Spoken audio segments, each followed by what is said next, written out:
Hi everyone, I'm Lisa. And I'm Nick. And you're listening to It Takes Two, the podcast where two people take two movies with the same plot or premise and watch and discuss them.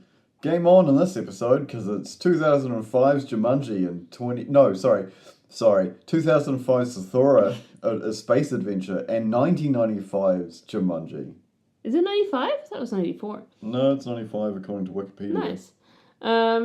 So these are two movies about some kids who find a board game in their house, in their old house that they have just moved into. What? That's not what happens in Jumanji. I mean, it is. But slightly later in it. Yeah, I guess. And it turns out the game is hyper-realistic, one might say. Okay. And also that there's someone who's been stuck in it. In one, we see that person first, and he finds the game in a construction site. Well, we see the people before him first who buried it, and then we see him and he finds it in a construction site, and then he gets stuck in the game for 26 years. And in Zathura, I'll leave that spoiler for slightly later, but that there is a person who's been in the game for 15 years. Yes, a spoiler for these movies. You've had plenty of time to watch them, so it's on you. Jumanji, to me, was more fleshed out. Mm-hmm. There's a lot more roundness, and Zathura, to me, felt very rushed. Every sequence was very rushed. The fact that they're, again, like I said, spoilers, they're sort of flung into space. There's no real, interaction with, the rest of the world that it's based in. With Jumanji, there are horrible consequences. So for those who haven't seen it, or don't remember it because they saw it, when it came out in 95, and possibly watched it again when it came out on VHS or DVD later on, and then haven't seen it since, it is a story about childhood trauma, bad parenting, and it's sort of and the trauma of sort of skeletons in the closet, and it feels very like there is so much ramifications of Alan finding, who's later played by Robin Williams, finding the copy of Jumanji that is far more adult-themed than you would realise watching a kids' movie, because it was mainly aimed at children. Yeah. Both these are kids' movies. Yeah. So as is our standard for when we're covering two kids' movies, this is a child-friendly episode, so feel free to listen with your children. Yeah. Or make your children watch these movies. Yeah, absolutely make your children watch these movies. Yeah. Or suggest watching these movies with your children. Yeah, don't use duct tape in a chair or anything. I would say both are movies that adults can enjoy while watching with their child. Yeah. Jumanji probably more so. Yeah. As Nick mentioned, it definitely hits on a lot of themes, and there's very much a kind of theme throughout of these characters who are adults who have grown up with this trauma from childhood, and how it's impacted them. But also, big spoiler alert, big spoiler, if you haven't seen Jumanji, skip the next 10 seconds. They get to go back to being children again, and do things differently. They get to go back with their adult knowledge and be like, okay, this is what I would have done. I would have not fought with my dad as much. I would have, whatever. And another big spoiler alert, the same thing happens in Zathura in a sense, but not quite the same way, but it certainly, that same thing happens. I want to start off with introductions.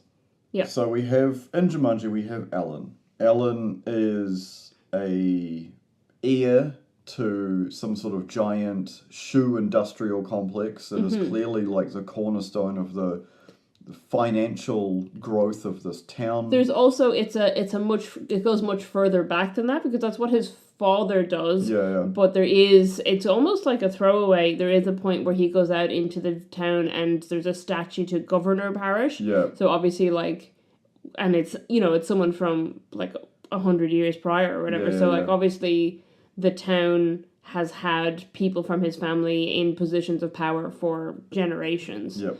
And he's got this generational wealth and generational power, and it's in, a normal school where people don't like him because of the fact that he's a parish. Yeah, it's quite interesting because he is getting quite severely bullied, and because his father went to private school and is waiting for his son to be ready to go to this private school that it's boarding school. Yeah, basically. that was basically has a wing named after their family because they've donated so much money to it. Yeah, it's the residence, the student residence is named after them, so he would be living in that hall. And you sort of get this uneasy relationship between the father and the son, and it's very toxic, but it's sort of the time kind of forgives it. But the mother in this family basically keeps trying to be the peacemaker, keep trying to make suggestions. Yeah. And is instantly shut down. Yeah. And she just goes along with it, which is very sad and not very healthy. But then, none of the relationships in this movie are particularly healthy. So that's basically the setup of, when he finds Jumanji.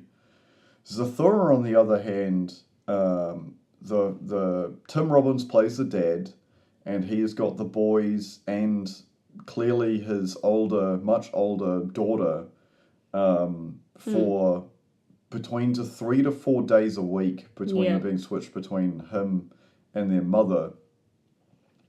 And I don't know what his job is. He's in an ad campaign-y thing. Yeah, in both movies, the father of the kids, because again, I would liken Walter and Danny to Judy and Peter rather than to Alan. But Judy and Peter's father is in advertising, and Walter and Danny's father is also clearly in advertising, specifically for cars. It looks like cars. Yeah, it's all designs of cars or whatever, but it seems to be that he's in advertising for it rather than actually making the cars or anything. Yeah. And there's quite a bit of toxic sibling rivalry that's happening between the two brothers. Yeah. I cannot remember their names because... Danny and Walter, I just said that. Oh, sorry. I couldn't remember which played who. Walter's played by the Josh Hutcherson, who went on to play Peter in Hunger Games. Peter. Yeah, not Peter. Like the bread. Not bread. The Piper. And then it's Jonah Bobo is the name of the kid who plays Danny, right? Yeah, he wasn't very much... There's not a lot in his... I looked through it. Oh, yeah. I've seen him in a couple of things. Yeah. Primarily, he plays a young Sam Rockwell in Choke, which I think I made you watch recently. Yeah. And he's in Crazy Stupid Love, which I also made you watch. Yeah. That's a good movie. That's a rom-com you could get behind. Yeah. Kristen Stewart is in this movie as well as the older sister. She doesn't contribute a lot. No. To the movie or the plot. Can I tell you... Oh, I debated... I didn't take this down as trivia because I knew we were doing a child-friendly episode, but it really creeped me out, which is that apparently she was really creeped out by because she gets frozen at one point. Yeah. So they made, a replica of her. Right. And she was really creeped out by the replica, but then, grown men kept offering to buy it. Yeah, that's true. She's 14. Yeah. She's 14 years old in this movie. Yeah, that's not... I don't like that. That's a child. Leave her alone. I don't like that that's what happens to children in Hollywood. Yeah. That people are creepy towards them. Yeah. Yeah. And then Dax Shepard plays the astronaut. Yes. And that's pretty much the entire cast of that movie. Yeah, literally that's it. Frank Oz plays the robot. Frank Oz is very, very famous. There's some aliens in it. For Aliens, yeah. The cast of Jumanji is insane when you look at it. Oh, yeah. It's such a good and well-rounded movie. Obviously, you've got the setup of them finding, the boys being boys, basically torturing each other, and then ends up getting, because they're in quite an old house that Tim Robbins, the dad, is upgrading, and he is he repeatedly hides in the dumbwaiter, which don't exist in modern houses anymore, because obviously they're horribly dangerous. But of course, one of the boys is small enough to fit in it, and then gets trapped in the basement and ends up finding the copy of this game. And there is both the game designs, like the physical games in both these movies, are beautifully designed, and they are such a perfect prop. Like, out of all the perfect props you see in movies, these two just absolutely, like, they are perfect. Jumanji is old, it's ageless, it's understandable from a child's point of view, from an adult's point of view. What's funny is sort of magic. I was kind of thinking that the Zathura game feels like an older game than the Jumanji game in a way, because of the card mechanic. Yeah. So in Jumanji, when they roll, and they roll a dice, or they roll, 2 die. 2d6. 2d6. and the pieces move by themselves, and then, like, it's almost like Magic 8-Ball text appears on this thing, whereas in Zathura, it's like a crank and a button, and then the pieces move. So it feels like it makes more sense for the pieces to move by themselves when you're doing that. And then a card pops out. Yeah. And that feels more like, oh, this old game is this card that you have to read, rather than, hey, it's saying these words. Like, how did they think it was working, looking at that in the 1960s? Yeah. It's, well, they say magnets. That's how it's working. It's magnets. Zathura feels to me very like pop art, like retro-futuristic, that sci-fi era that a lot of people have tried to replicate past the 90s and not really got. It's like a very, damaged metal board. It is very like Buck Rogers. It is very like original Star Trek, that futuristic, like ray gun sort of, like, how do you explain space travel? Or you just, reverse the polarity and then you're fine. That very, like, retro-futuristic is probably the closest I could say, because it is very bright. Obviously, the game is so old, it's, like, heavily damaged, but, like, all of it feels like Pac-Man-esque, like Space Invaders, like, silver ray guns, damsels in distress, the same sort of, like, knight in shining armor trope, but now you're set in space. Yeah. And I think both of these games really embody, like, the ideal of what they're putting through, is because you have this raw wood, like, almost could be ivory carved, like precious stone carved pieces. That there's a lot of close-ups in Jumanji of the dice, and the dice are, like, quite heavily damaged and yellowed.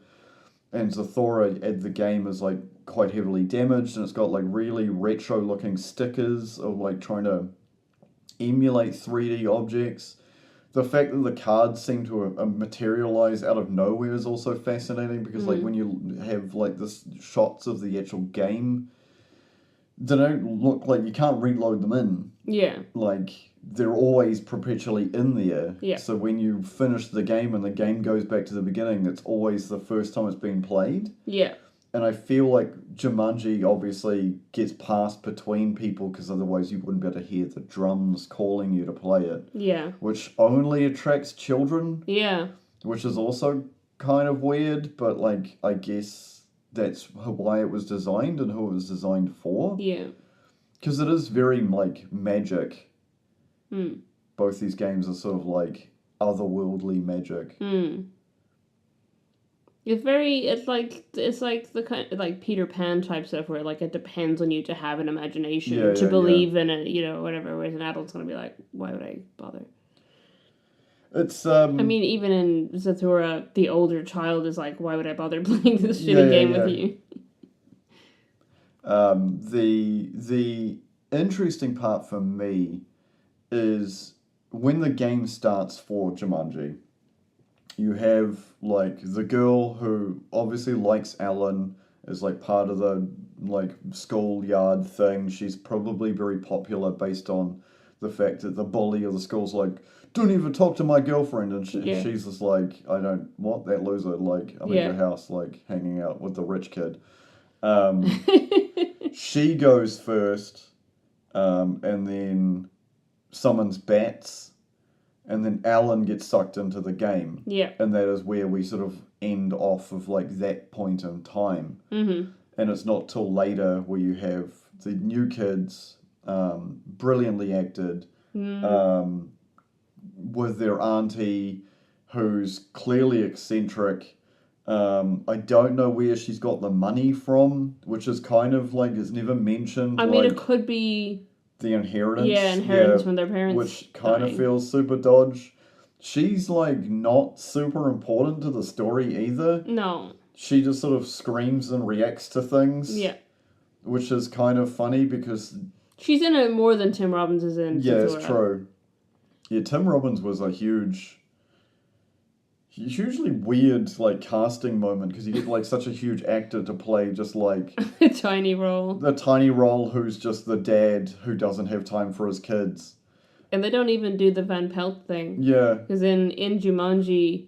I'd completely forgotten it had been played by the same actor, and it's so good. It's literally a Peter Pan trope. Yeah. That traditionally...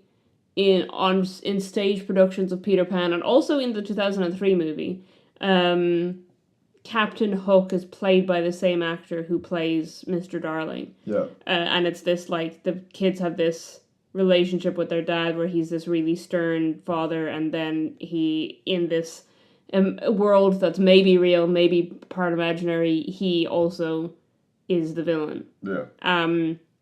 And that's exactly what happens in Jumanji, that Van Pelt, who for 26 years has been hunting Alan Parrish in the jungle, is played by the same actor who played his dad, who he had the bad relationship with. And there's even like a line that he says at one point where he says, he just hates everything about me, I don't know why. Yeah. And it's very much this projection of how he as a child felt about his father. Yeah, there's definitely... That's cool. It's like... all the characters in Jumanji are so real because they have their, like, little pieces of, like, you get introduced later to Carl, and Carl worked in Alan's dad's factory before he was fired for breaking a machine. Because, like, the thing that I find interesting about Alan in the beginning, before he gets sucked into the game and spends majority of his life living in the jungle, he's a coward. Yeah. And doesn't want to take responsibility, and it's really sad because, like, that's sort of like that moment of, like, what happens to him is, like, Carl gets, like, thinks he's going to, like, bring out the new shoe. He's been working on this prototype for a year. Yeah. Alan, because he's, like, on the shop floor in an industrial place, shouldn't be there, then places it on a conveyor belt for it to be shredded, and then he ends up being a police officer later on when Alan's back. And you can see, like, just, like, the fact that he was, fired, and then obviously had to work himself up in the police force. Yeah. Like, just so many consequences. The house being for sale and really cheap because the rumor around town is the dad killed Alan, and that's why he disappeared. And everyone ignored, I can't remember her name for a second. Sarah. And you sort of have, like, this crumbling era of the town. And it sort of reminds me a lot of when we did, like, the difference between the Back to the Future, like, timelines, where it's just, like, going, even the 80s, like, these small towns were sort of, like, becoming far more, like, dirty and crime-riddled and worn down, and no one's doing anything. And it's this and we do learn that it's his father just stopped caring about everything else and put all his time and money into looking for Alan. Yeah. And as a result, lost the factory, lost the house, the town, became decrepit. Yeah, because there would have been a lot of jobs and a lot of industry. Because the person who was pumping into the economy suddenly wasn't anymore. Yeah. And then we do get to see, at the end of the movie, a different version of things where the town is bustling and there's people are coming there for jobs and they're having this big gala and things like that, and it's, you know, it has totally changed because of the choices that Alan made when he went back. Yeah. I love time travel and alternate futures in movies. Zathura, it's so... I enjoyed it the first time I watched it, and I enjoyed it the rewatch. It's just rewatching it for the purposes of this podcast, and you're like comparing it and like remembering what you remember about Jumanji. Yeah. Like a lot of it doesn't hold up as well. Like, yeah, I still think it's an enjoyable movie. It is enjoyable, but like when as we are doing right now, audio recording, a comparison between the two of them. Oh yeah, Jumanji's better. Jumanji's way better. For that exact reason, because it doesn't feel as grounded, which is ironic because they're shot into space. Yeah, it's interesting because there could have been an escalation, but it is immediately on the first turn. They have the meteor shower, and then they look out the windows and they're in space. Yeah. So that's like just straight away happens. Yeah. And I do think, you know, okay, I'll go into the spoilers of it. So this is going to be spoiler heavy for Zathura for the next little bit. It is revealed, and I think there's good hints to it along the way. Yeah. But it is revealed that the astronaut is a different version of Walter, who, when he got a card letting him wish on a star, wished that his brother had never been born. Yeah. And then as a result, there was no player 2 and he couldn't continue the game. Yeah. And so he gets trapped in the game for 15 years. I think the resolution to that was lackluster. I think it could have been way better and more powerful, more meaningful. But instead, like, you have the moment where, and I think it's sweet, you have the moment where younger Walter, when he gets the chance to wish them back to, you know, wish them out of the game or wish it over, wish them back home. Yeah. He instead wishes for the astronaut to have his brother back, not knowing that it's him. Yeah. And then is really confused when Danny appears. But then they both just kind of melt away, and that's the end of it. Yeah. And it's like, oh, okay. Whereas, like, obviously in Jumanji, you know, again at the end, so the whole concept of both films is that they need to finish the game in order for things to reset. Yeah. And it's Judy and Peter who figured this out in Jumanji and want to finish the game to reset to when they started playing. Yeah. No one really considers the fact that it's going to reset to when the game started, which is actually in 1969 when Alan and Sarah started playing. Yeah. But I feel like that's a much better conclusion to that storyline of this guy who's been trapped in the game for so long, that he gets to reset, and we get to see him reset to when he started playing and actually go and live, you know, go and actually live his life and make the right choices and know what it was like to have done that. Yeah. And I feel like they could have done something similar, like even with what they did where they kind of meld together or whatever, they could have had Walter have the memory of having been stuck in the game for 15 years. Suddenly, like, have them be one person and him be like, oh my god, I get to go back. I get to, you know, have my family and my brother. And instead he's just gone. Which felt kind of anticlimactic. Yeah. Especially when it's only revealed in that moment that that's who he is. Even though it's clear if you're watching, you know, if you are watching the film and have seen many films before, maybe not if you're a child who's you know watching it, but if you have like any kind of media literacy from watching a lot of movies, it's very clear from the foreshadowing that they give that A, this is Walter, and B, this is what he's done. Yeah. Because you see him when the young Walter gets the card, he knows. In his mind, he is full assured that Walter is going to wish that Danny was gone. Yeah. And both the kids don't understand that that's what he was reacting to. Yeah. And it's very clear, because there was, you know, earlier on he has the same card that Walter has and stuff, and it's like, oh, this is him and this is the choice he made. Yeah. But it doesn't get revealed until like 20 seconds before he just vanishes forever. Yeah. And then you're like, okay, bye. Like I said, it's not as fleshed out. Yeah.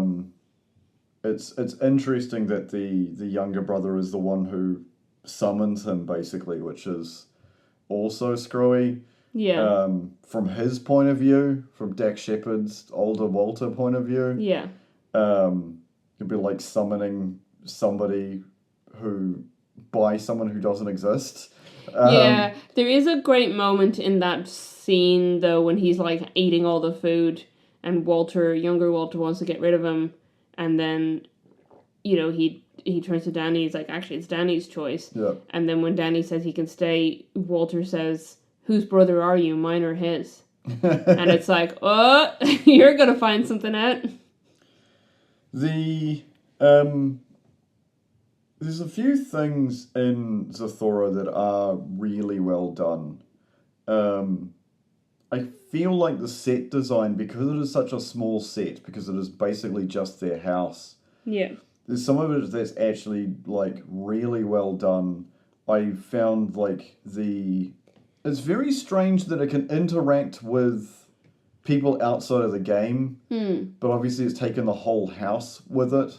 So anybody who's in the house is then part of the game, which is then if what happened, because it's only a two-player game because there's only 2 rocket ships. Yeah. With Jumanji being 4. Yeah, yeah.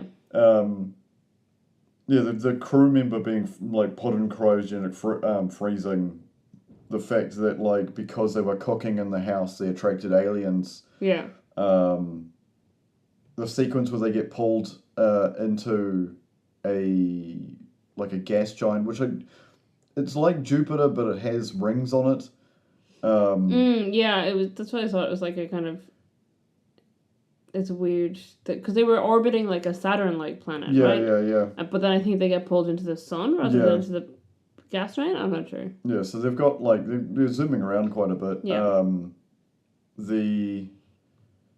The aliens don't make a lot of sense because they've got, like, cannon hatches, like an old ship. The fact that they're obsessed with, like, fire and things burning, but, like, because their race burned up their entire planet and they sort of just burn stuff for heat. But you're in space. Yeah. So wouldn't you just go near a sun, like a star? Just hang out at a sun. Why would you have to physically burn stuff? And then, like, wouldn't you just be able to find planets with stuff on it that's burnable? Because, like, Earth before humans, and we cut down all the trees, would have been perfect, and you would have spent, like, generations there. And when we get to the end of the movie, there are, like, hundreds of the ships. Over, like, the fact that they can find the pilot light. Yeah.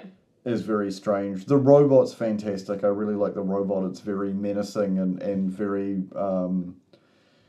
forbidden planet, lost in space, you know, danger, Will Robinson. Yeah, like, emergency. Yeah, very, very pop funk, like, old school, you know, robots with, you know, light bulb heads with, like, spinning arms. It is very, very fun. The fact that it's got, like, jet boosters on its feet and back are hilarious. Because it just, like, lunges at people. It is very, like, James Bond-esque with its weaponry because it just, like, has a circular saw but doesn't have any projectile weapons. As the things that come out of the jungle for Jumanji are so much more otherworldly, and that, like, sort of, because there is that a genre within itself? Because I know we just covered, like, Anaconda previously. I will say that iMDb lists both Anaconda and this movie and Jumanji as jungle adventure movies. Yeah. Which I thought was fun. Because the sequels to Jumanji are all, like...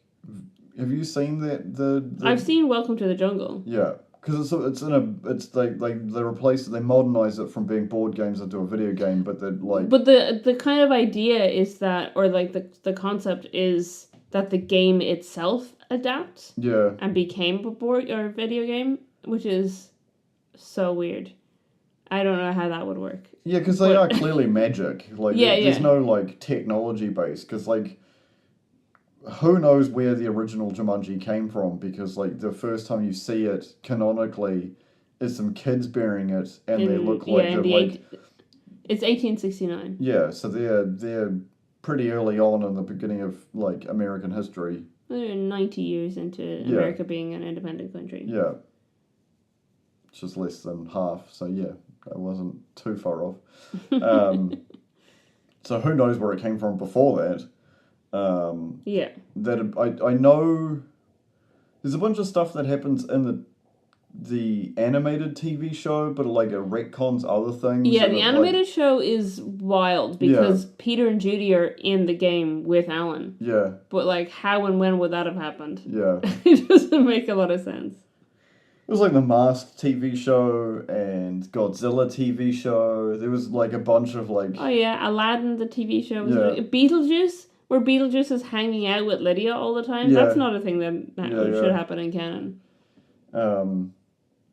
It's very funny to take like a movie like Godzilla, the 92 one, the Matthew Broderick Godzilla movie, right, and then turn it into an animated kids movie, because I don't think that movie was made for kids. No.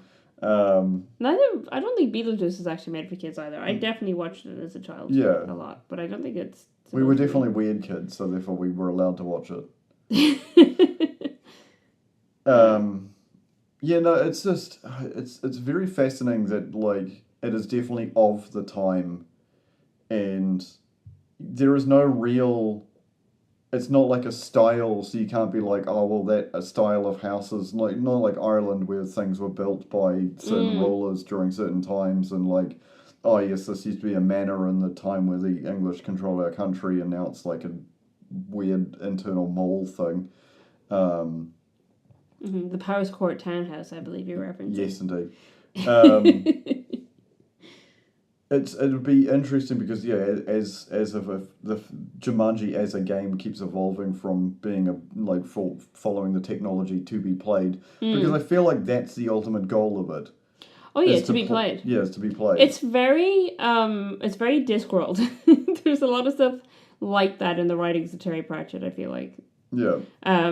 There's one of my favorite Terry Pratchett books is called Reaper Man, and there is, and I haven't read it in a long time, so I don't want to like misquote this or whatever, but there's like things start to come alive that aren't supposed to be alive because the Grim Reaper is on strike, essentially. Yeah. And there's this phenomenon where these things start as snow globes just appearing everywhere, and no one questions it because everybody's like, oh yeah, I must have just had that snow globe.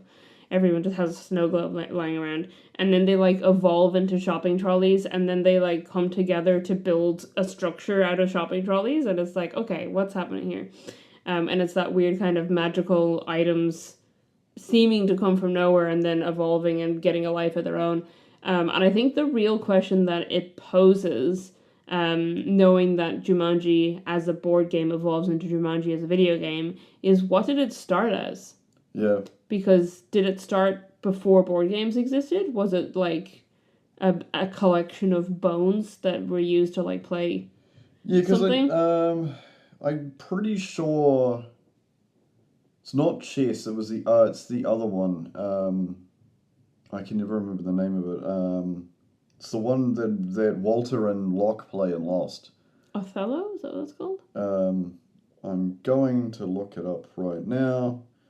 Oldest board game in history. I'm assuming it'll be Sumerian or something. They didn't used to. There is like evidence of, I think, especially in the Middle East, ancient peoples playing games where they're using bones as dice. So there's a game called Senate or Passing. That was from BCE. Yep. So that's apparently what's called the Guinness World Record for the oldest board game. Right. So you reckon it started as something like that? Possibly. Because like getting the concept of like because when were dice invented? Dyson. When were dice invented? Oh, Dice. I think you said Yeah. Dyson, like the vacuum company. Not Very Dyson. confused. 3000 BCE. Oh, yeah. So they're found in a archaeological site in Turkey and ancient Samaria. Oh, this might be what I'm talking about, where it was like bones used as dice. Yeah. There you go. So that's probably where Jumanji started. It's an interesting concept, and I don't think Zathura implies anything similar. No. Right? Yeah. It's just that they happen to find this game. But then, like, why is it in that house? Yeah. And again, I think it's implied, not really stated outright when their dad bought it, but it's implied that it's he's recently purchased the house and is going to do it up. Yeah.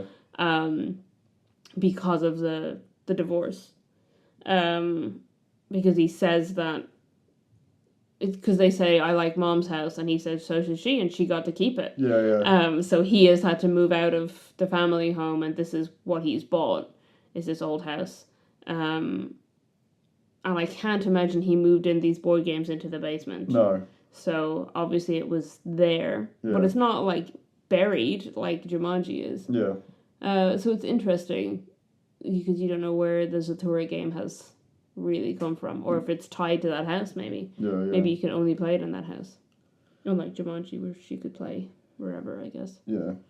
It's a very interesting universe because these movies, literally, Jumanji came out in a book in 81, I think it was.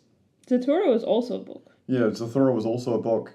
Both the movies are written by the Zathura and Jumanji are both written by the same person, like who did the movie writing. Oh. So they are direct sequels, even though people are... So they're not, because Jon Favreau, who directed Zathura, hates Jumanji. So he wouldn't let anyone make it as a sequel to Jumanji. So it is not officially a sequel to Jumanji. So it's not official. No, but I will tell you, here's a bit of trivia for you folks. The book that Jumanji is based on is very different from Jumanji the movie. But one of the things they kept quite similar is that at the end, the board game is found again by two children. In Jumanji the movie, it's found by two French girls. Yeah. In Jumanji the book, it is found by two boys named Walter and Danny. Ah. So, I wonder where I heard those names before. Yeah. So I think that's very interesting. I feel like Zathura, I think, probably had a rough time because that's 2005. I can't remember what else came into. I feel like there was, because it only made basically what it cost back. Zathura. Yeah. And I feel like if it had been longer, it had been more fleshed out. Kristen Stewart being like more than just doing weird stuff in the background. Well, the other thing is that what the people who made it blame on it not doing well is that it was released the same weekend as Disney released Chicken Little, and a week after that Harry Potter and the Goblet of Fire came out. Yeah. Not ideal. Both of which were going to draw a lot more people and people from the same audience and the same pool that would have been going to see Zathura.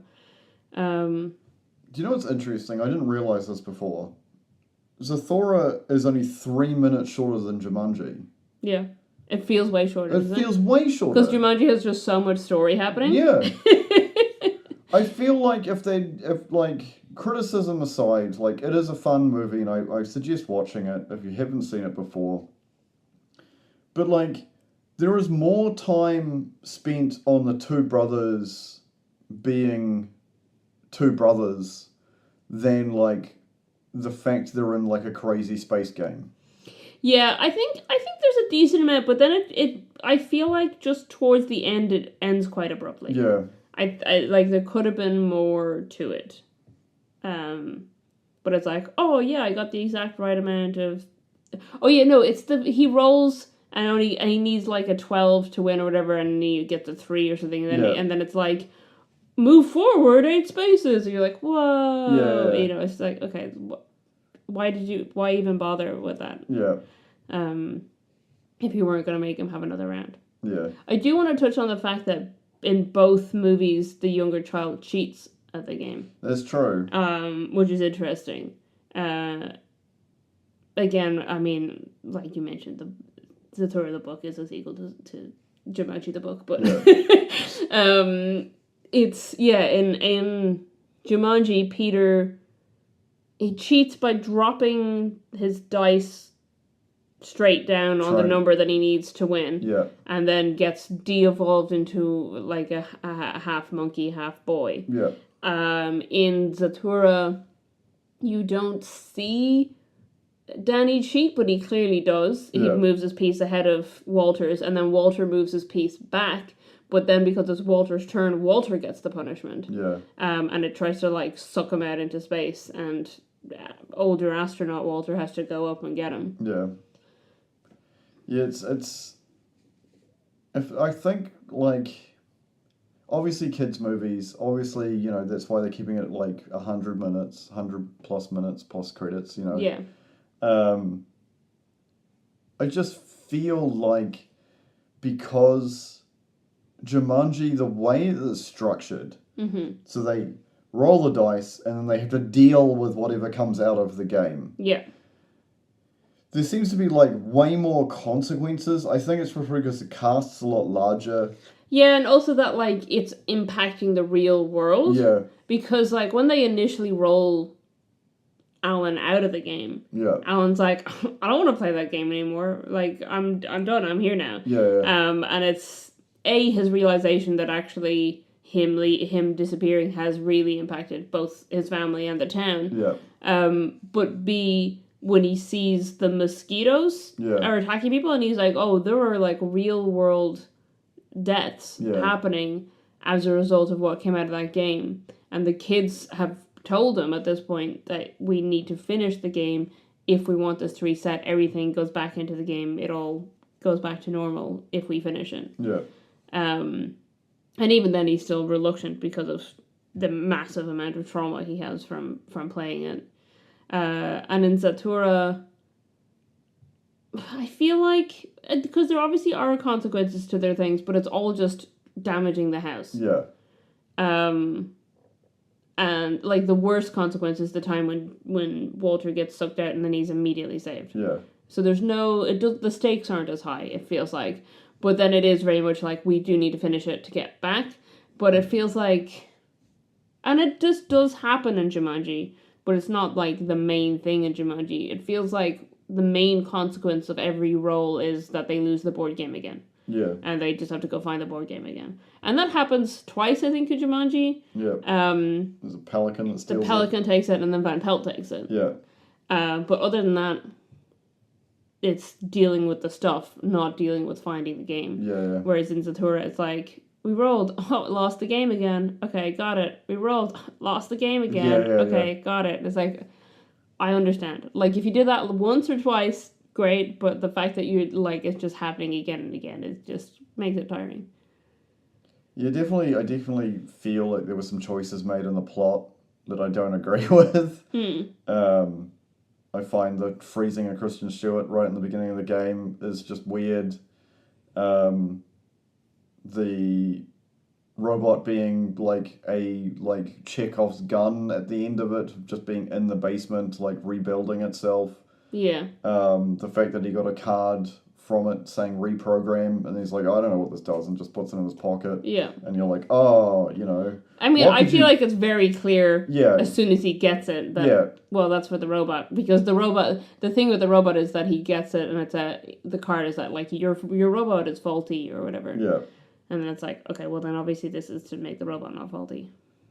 Just, because he just, like, screams reprogram at the window when he gets that card. Yeah, he thinks that he's going to reprogram the aliens. Yeah. The Zorgons. Yeah. That is not what the reprogram card is for. No. Yeah, there's definitely some, like, good, solid... Also, like... stories of, like, you know, morals. Yeah. What age is Danny supposed to be? I don't know. Because he can't read. Yeah. And he seems like he's old enough that he should be able to read. Because I feel like... I think... Unless he's supposed to be maybe dyslexic. I had the Where are the cast gone? Or if it's supposed to be, in which case they could have dwelt on it more, if it's supposed to be a consequence of the fact that he doesn't feel like he's getting attention and the fact that the parents are separated. I mean, I was late to start reading and I was reading full novels at 7. So could you read at 6? Is that what I could read at 6. He's like 6 3/4. Doesn't he make it like a... Oh, does he? I could certainly read a card in a game at 6. Yeah. Because my parents were worried that I was only reading like short books at 6. Right. And then they were like relieved when they got me into novels that shall not be named. When I was 7. There's also like they've just obviously just gone through the divorce. Just moved out. Like there is some sort of like animosity between the parents that we don't really, and from the first sequence of like the boys playing catch with their dad and the 10-year-old being much better than the 6-year-old, there could be some issues around his development because he is not being given the attention he needs. It's definitely because the big arguments between the two boys are that both of them are starved for attention. Yeah. That they both want more attention from their father and they're trying to get it in different ways. And Walter is doing it by undermining Danny constantly. Yeah. Which is horrible. And Danny is doing it by like cheating at things and trying to make him, because he's convinced that the reason he doesn't get, so basically Walter's convinced the reason he's not getting attention is because the attention is split between him and Danny. And Danny's convinced the reason he's not getting attention is because Walter is better than him at everything. So he tries to force it to make it seem like he's better than Danny, or than Walter, I mean. But both of them are struggling to get attention, and then their dad is trying to give them attention, but then also like, well, I gotta go to work, and blah, blah, and sorry, I can only have you 3 days this week, and, you know, he is like, he's not an absent father. He's he's playing catch with his kids, and he's trying to mitigate this argument between them, but he's dealing with work stress, he's dealing with a divorce, he's dealing with having just uprooted and moved to another house. You know, there's a lot going on. Also, there. Like, we've focused completely on the two main, but, like, Lisa. Oh, yeah. There is something really weird going on there, and no one's talking about it. Like, no one that she's sleeping. She's 14, and she's sleeping till 2 p.m., and then going out with some guy in the evening or whatever. Yeah. And the dad's just like, can you just look after the boys and do me this favor while I leave? Yeah. And, like, the boys seem afraid of her as well. And it's just, like, that concept of, like, don't come in here unless it's an emergency. And it's like, well, we're in space, so, like, be an adult for a second and assist us. Yeah. The fact that they're, like, perfectly aligned as well. You've got 14, 10, and 6, I find interesting. But, yeah, really, really weird. Because that's some behaviour that's clearly about... See, that's the thing, it doesn't, like, match up that stereotype, so I don't know what sort of point they're kind of making at this point. It's like, you're kind of terrible parents. Yeah. So that's on them rather than the kids, because... Yeah, because here's the thing, is that, like, it's very clear that the divorce is recent. Yeah. So it does not at all explain the relationship with Lisa. Yeah. And how she's being raised. I don't know. Yeah.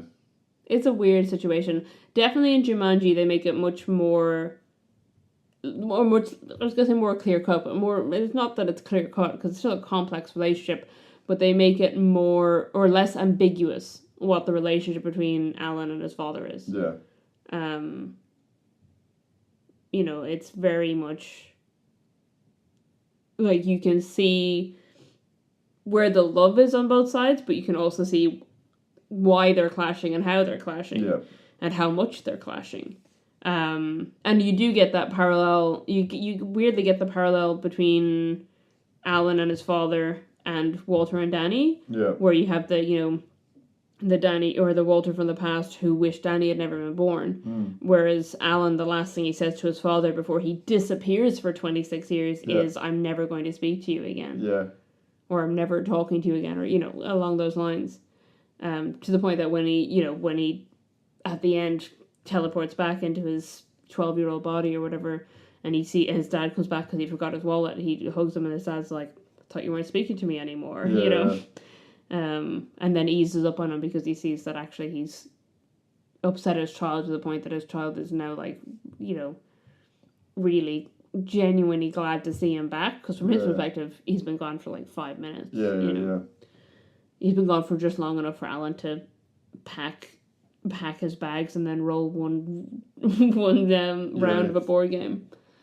Sarah, which we haven't really covered off, is fascinating because of the damage that the game did to her. Yeah. As I mentioned earlier, she was like the popular girl, and then, everyone talks about the fact that she like witnessed the dad killed the son, and then is basically claimed that he was sucked into a board game, which everyone, because it's the 60s, are like, all right, buddy, you're clearly something wrong with you. You're a screw loose, a few sandwiches short, have an entire lifetime of therapy, and then have the same kid who got sucked into the board game knock on your door and be like, hey, you need to come play. To the point that A, when she realizes Alan, she immediately faints. Yeah. And B, when she goes over to the house with him, the first thing she wants to do is call her therapist and be like, hey, I need you to explain why this is happening or what's going on. Yeah. This thing that we've been talking about for years. That's not real. I'm sitting in front of it. And also there's a kind of a throwaway bit where the exterminator that they get to come into the house because there's a bat, they hear a bat, or no, they see a bat in the attic. The exterminator is like, they show him what kind of bat it is, and he's like, no, we don't get those here. Those are African bats. Some girl in the 60s said she saw a whole load of them, and you're like, yep, did she? Yeah, that's good. Do you want to move into some trivia? Because it's I don't think I can say much more. Yeah, that's fair. For Zathura, I mentioned Jon Favreau refused to make it a sequel to Jumanji, the movie, because he didn't like Jumanji, the movie. Well, he is wrong. It's filmed in the same house that later was used for the film Disturbia, which we've also covered on the podcast. So I just thought that was funny. Jonah Bobo, who plays Danny, lost 4 teeth during filming. So they had to keep making him fake teeth. I guess that's what happens when you cast a child of the age of tooth losing. And the beginning and the end of the movie were shot at the same time, but in the same time period. Yeah. Because, and this is something that's actually quite different from Jumanji, because Jumanji uses a lot of VFX, a lot of computer generated images, for all the animals. So there's no actual animals. Aged poorly in comparison to the visual, the physical puppets and things they used. Not to give too much away about myself, but I do work somewhere that has taxidermied lions, and definitely there is a moment where there is a taxidermied lion in Jumanji, and I can recognize that instantly, and then he switches to a CGI lion. But they were very determined in Zathura to, as much as possible, use practical effects. And as a result, so they shot the beginning of the movie and the end of the movie on the same set, which was fully intact. And then throughout the movie, they damaged and destroyed the set. Yeah. So they filmed it in sequence as much as possible because more and more of the house gets damaged. So I thought that was kind of cool. The other thing I put down was that Kristen Stewart, who plays Lisa, is in fact only 2 years older than Josh Hutcherson. Yeah. At the time of filming, they were 14 and 11. I don't know when filming ended, so I don't know if Josh Hutcherson turned 12 on set or if he turned 12 shortly after they finished filming. But yeah, only 2 years apart. And connected to that, Kirsten Dunst and Bradley Pierce, who play Judy and Peter. Do you know what the age gap between them is as actors? Or as real people? It's probably very small, right? 6 months. Yeah. They're less than a year apart. Even though obviously she is much taller than him and he's supposed to be, significantly younger than her in the film. I don't think their ages are ever stated. But I just thought it was interesting that in both films you have an age gap that's supposed to be kind of larger than it is, but actually the actors are closer in age, and the female actor is just someone who I guess grew taller at a younger age. The author, Chris Van Allsburg, approved of the film. This is Jumanji. Yeah. Despite changes from the book, and it wasn't as idiosyncratic and peculiar as the book, but he said the film is faithful in reproducing the chaos level that comes with having a jungle animal in the house. It's a good movie. Yeah. And then, I mentioned that already. So then the only other thing I had on here was that, so it was filmed in a town called Keene in New Hampshire. And they actually still have the Paris shoes sign on display in the town. The whole town absolutely loved Robin Williams. Yeah. To the point that in 1994, the mayor of Keene, New Hampshire, presented him with the keys to the city. Right. And after he passed away in 2014, the residents of the town made a memorial of flowers and candles below the Paris Shoes sign. Aww. And organised a public screening of Jumanji. That's awesome. Yeah. So that's kind of sweet, bittersweet, sweet. The budget of both films was $65 million. Yeah, I didn't notice They're that. obviously like 10 years apart, so technically Zathura is a lower budget film. Yeah. As you mentioned, Zathura made $65 million at box office, Yeah. so it just made back what it spent. No profit. Whereas Jumanji made $262.8 million. Yeah, it's a very popular movie. Yeah, definitely a significantly more successful movie. And definitely, I would say, a much more beloved movie, at this stage. Yeah.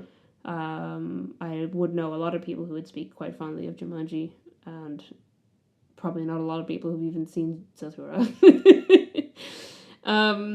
We watched Jumanji like a couple of weeks into dating. Yeah. I think we'd been on 2 dates, and then was it the first movie we ever watched together? I don't think so. What would have been a platform? Might have been platform, because we were doing that Netflix everybody watched the movie at the same time thing, and it was like in COVID. Yeah. If you don't know what COVID is, don't ask your parents. I do remember that we watched Jumanji and The Clown back to back. And I don't recommend that movie to anyone, especially children. It is a very weird, horrifying body horror film. Yeah. And I don't know why we watched it back to back with Jumanji. I don't know. But I still remember it. Yeah. It was I was like, okay, this is the person I'm dating. This is the movie they suggest. Yeah. I've been watching Jumanji. I think we've watched Jumanji again in the meantime. So I think this is our third time watching it together. Possibly, yeah. Which is, I think, a fair amount of times to have watched Jumanji. In comparison to other movies. 3 times in 6 years. That's, In comparison to other movies that I really, really like, 3 times in 6 years is pretty low. It's a good movie. If you haven't seen Jumanji, I recommend Jumanji. Also, if you haven't seen Jumanji, I'm sorry that we spoiled it all and you're still listening. Yeah. Zathura, I think, is fine. Watch it as a sequel to Jumanji or watch it not as a sequel to Jumanji. Totally fine for kids. I think enjoyable for adults, but not as enjoyable as Jumanji. Yeah, no. I think Jumanji just has a lot more heart to it. Yeah. Maybe is the kind of the main thing. It's and just very real, grounded characters. Yeah. And I think as a kid you can relate to the kids. That's one thing I did note at some point. I think when I was watching Jumanji, I was like, these kids are so smart. Yeah. The kids in Zathura are not intelligent kids. Yeah. They don't have emotional intelligence. They don't have book smarts. Yeah. They don't have street smarts. One of them can't even read very well. Yeah, it's at all. Yeah, they're not. I would say I don't think they're stupid. No, but I think below average intelligence. Whereas I think in Jumanji, they're two quite intelligent kids. Yeah. Definitely Judy more so, and they've had to grow up very, very quickly. Yeah, they've had to grow up very quickly because their parents have passed away. But you have, like, even at the beginning, Judy has, when you're first introduced to the kids, Judy has such a morbid sense of humor. Yeah. I think obviously warped by how people have treated her since her parents died. Yeah. So, like, they're talking to the realtor and she makes up a whole story about how their parents, died on a safari in Africa or something. And they never got to see them because they were always off doing this and that or whatever. And then the aunt has to be like, their parents love them very much. They died in a car crash in Canada. And and it happens quite a lot that she lies about things throughout. And then there's a moment where she goes to lie about something and Peter just like nudges her and then is like, here's the truth. Because he's like, no, this is, and that's emotional intelligence. That's Peter being like, hey, this is a moment where this needs to be about this person, not about us. And it doesn't need to be about your made up stories or making you feel better through this way. This person needs some emotional support right now, even though that's an adult and he's a kid, he's quite a young child. I think Peter's really emotionally intelligent, and I think Judy is just very intelligent and like sharp. And I think that comes through because Kristen Dunst was like that. Because you see that in quite a few characters she played at a young age. Like in Little Women, Interview with a Vampire, she was always... Have you seen that? Interview with a Vampire? Yeah. Oh, no, it's the other one. You haven't seen a sequel that you refuse to watch for some reason. Okay. I've seen Interview with a Vampire.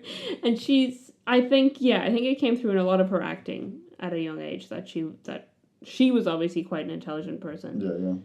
And that it was very easily able to bring that through into roles. Anyway, I kept popping up with like perfect segue moments based on what you said, and then you kept talking. Oh, and I completely lost it because you just didn't give me a good segue at the end of it. Go to our website, ittakes2.co.nz. If you've enjoyed this episode, please share it with other people. You do not understand how much help that provides us. It is very hard to be a small independent podcast without spending ridiculous amounts of money to be advertised for. It is very difficult, and word of mouth is far more powerful at this point in our, I was going to say career, but we're not making money out of it. So in the point where we're sort of getting into further niches, but then no mainstream appeal, and the mainstream appeal is when you get more popular. And we're trying new things this year, hopefully, and hopefully we'll get some feedback on that. So if you go to our website, you can find our social media, you can join our mailing list, you can share episodes, you can find other episodes, including on the best of last year and the best overall. And, if someone who likes podcasts and doesn't listen to them, there is a website, one of our pages on our website where you can go to and get started from there. Yes, that is, I think we mentioned it in the previous episode, brand new section of our website called Where to Start, and it's got some suggestions of episodes that you might like if you're into different kinds of things. Thank you for joining us.